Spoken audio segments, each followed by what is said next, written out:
मैं क्यों रहना चाहता हूँ। मैं तो एक विशेष हूँ, पर विशेष कैसे होंगे कि अगर आप कहीं गए तो कमरे में सारे दिन पानी फेंक दिया, हम विशेष हैं। या कहीं भी बैठ के खाना खा लिया, हाथ नहीं धोए, हम विशेष हैं। विशेष का मतलब ये कि आप में जो ये चित्त की चल विचल है उसे रोकना है, चित्त को लीन करना है चैतन्य में। फिर से सुनिए, चित्त को चैतन्य में लीन करना है। पर चित्त अगर इधर उधर उलझा रहे तो वो चैतन्य में कैसे लीन होगा। तो पहले तो इस शरीर को, इस मन की इच्छा, मन की भी 50 इच्छा, आपके हृदय में जहाँ शिव जी का वास है वहाँ 4 नाड़ियां हैं। उसमें से एक नाड़ी मूलाधार तक जाती है और उससे आगे नर्क। लोग यही कहते हैं इसमें क्या खराबी। लेकिन आप सहयोगी हैं, अब आप नर्क काहे को जा रहे हो बाबा। आपका रास्ता बन गया, अब नर्क की ओर क्यों जा रहे हो। तो अपने और चित्त में ध्यान देना चाहिए कि मुझे ये वासना क्यों है मेरे अंदर, क्यों है, किसलिए जो मुझे नर्क की ओर ले जा रहे। मैं तो एक कदम ऊपर रखे हुए हूँ और एक कदम कब्र में रखा हूँ, तो या तो कब्र में बैठ जाओ या ऊपर ही रह लो।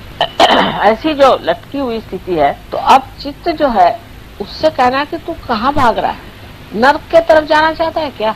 उसकी दूसरी नाड़ी है, वो नाड़ी हमें इच्छाओं की तरफ ले जाती है। इसीलिए बुद्ध ने साफ साफ कहा था कि कोई सी भी इच्छा करना यही हमारे मृत्यु का कारण है। इसीलिए हम बुढ़े भी हो जाते हैं और इसीलिए हम बीमार करते हैं, क्योंकि हमें इच्छा होती है। इसलिए डिजायरलेसनेस होनी चाहिए, इच्छा हमारी बिल्कुल खत्म हो जाती, लेकिन वो खत्म नहीं होती। एक शुद्ध इच्छा मात्र रहनी चाहिए।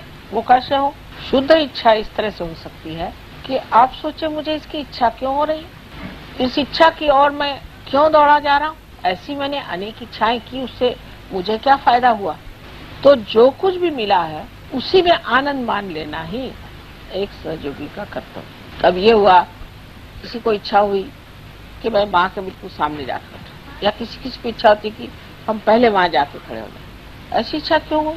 क्योंकि अज्ञान में ये नहीं जाना माँ हर जगह, कहीं जाने की जरूरत क्या। तो शुद्ध इच्छा की जब आप इच्छा रखें, तो जब कुंडलिनी चढ़ती है तो ये जो इच्छा की नाड़ी नीचे की तरफ मुड़ी हुई है वो ऊर्ध्वगति उसको हो जाती, उसमें शुद्ध इच्छा भर जाती। इच्छा मनुष्य करता है इस विचार से कि इससे मुझे सुख मिलेगा, आनंद मिलेगा, मिलता कुछ। तो इस इच्छा को जो है आपको आनंद में लीन कर देना है, क्योंकि शिव का तत्व जो है आनंद, उनका स्वभाव आनंद है। इसलिए हर एक चीज में आनंद खोजना चाहिए, तब किसी चीज की त्रुटि ही नहीं लगेगी।